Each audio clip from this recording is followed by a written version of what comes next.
guys, welcome to my vlog. Ayan, magluluto tayo ngayon ng, ano na nga, lulutuin? Buttered seafood. Ayan. Unahin natin ang dairy cream.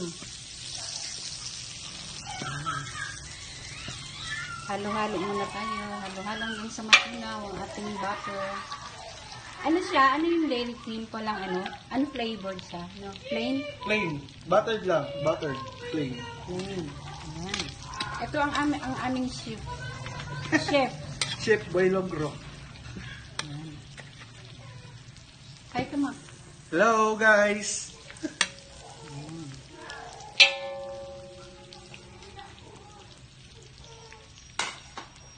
And then, susunod. Ayan. Luya.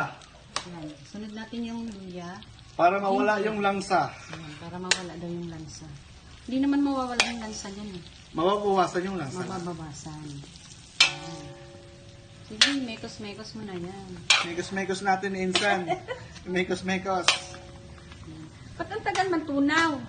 Eh, galing yan sa... So, now, Fridge. sir. Ayan. Susunod natin ang Luya. luya. Ba't una ng luya? Eh, Hindi ba? matagal. Matagal kasi mag-brown. Yes. Ayan. Matagal naman ang ano. Ayan, mikos-mikos muna. Mekos-mekos muna bago ilagay yung luya. Yo. Ayan, para matuto ako. Sa susunod ako nang magluluto.